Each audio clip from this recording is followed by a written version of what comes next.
छत्तीसगढ़ में इसी साल होने वाले विधानसभा चुनाव के लिए सभी दल एक्टिव हो गए हैं। कांग्रेस लगातार चुनावी रणनीति बनाने में जुटी हुई है। विधानसभा चुनाव को ध्यान में रखते हुए कांग्रेस 2 जून को जगदलपुर के लालबाग मैदान में कार्यकर्ता सम्मेलन करने जा रही है। कार्यकर्ता सम्मेलन के लिए बस्तर को चुना गया है। छत्तीसगढ़ की सियासत में बस्तर का अहम रोल है। कार्यकर्ता सम्मेलन में सीएम भूपेश बघेल के साथ साथ प्रदेश प्रभारी कुमारी शैलजा भी शामिल होंगी। इस कार्यकर्ता सम्मेलन में बस्तर के कांग्रेस विधायक, कांग्रेस और सांसद शामिल होंगे। इसे कांग्रेस का शक्ति प्रदर्शन भी कहा जा रहा है। बता दें कि बस्तर में विधानसभा की 12 सीटें हैं। सम्मेलन में प्रदेश कांग्रेस प्रभारी कुमारी शैलजा, मुख्यमंत्री भूपेश बघेल के अलावा आबकारी मंत्री कवासी लखमा और पीसीसी चीफ मोहन मरकाम भी शामिल होंगे। इस सम्मेलन में सरकार के 4.5 साल के कामकाज की समीक्षा की जाएगी। इसके साथ ही कार्यकर्ताओं को अगले विधानसभा चुनाव में जीत के लिए रणनीति की भी जानकारी दी जाएगी। छत्तीसगढ़ की राजनीति में ऐसा कहा जाता है कि जिस पार्टी को बस्तर की सीटों पर बढ़त मिलती है, राज्य में उसी की सत्ता बनती है। बीजेपी भी बस्तर इलाके में लगातार फोकस कर रही है। छत्तीसगढ़ बीजेपी के प्रदेश प्रभारी ओम माथुर ने हाल ही में यहाँ 4 दिनों का दौरा किया था। बस्तर जोन आदिवासी बहुल इलाका है। इस संभाग में विधानसभा की 12 सीटें आती हैं। गौरतलब है कि इन 12 सीटों में से 11 आदिवासियों के लिए रिजर्व है। सिर्फ जगदलपुर ही सामान्य श्रेणी की सीट है। बस्तर संभाग में जो 12 सीटें हैं, उनमें जगदलपुर, चित्रकूट, दंतेवाड़ा, बीजापुर, कोटा, बस्तर, कांकेर, केशकाल, कोंडागांव, राणा,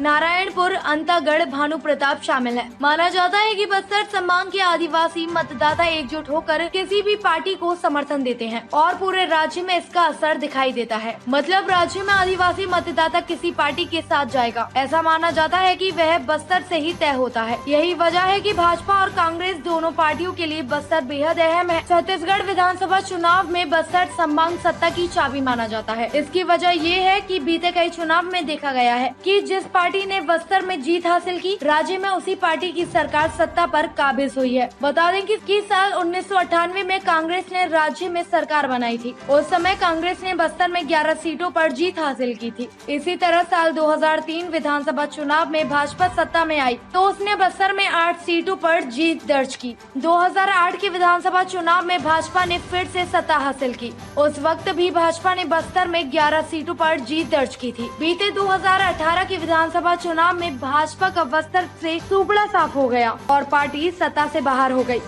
जगदलपुर में होने वाले कार्यकर्ता सम्मेलन में सरकार के कामकाज की समीक्षा की जाएगी। सरकार की योजनाओं को आम जनता तक पहुंचाने के लिए रणनीति तैयार की जाएगी। इसके साथ ही जनसंपर्क अभियान को तेज करने की रणनीति बनेगी। विधायकों का रिपोर्ट कार्ड सरकार और संगठन के सामने पेश किया जाएगा। ताज़ा खबरों से जुड़े रहने के लिए हमारे चैनल को सब्सक्राइब करें और बेल आइकन को दबाना ना भूलें ताकि हर खबर की नोटिफिकेशन आपको मिलती रहे।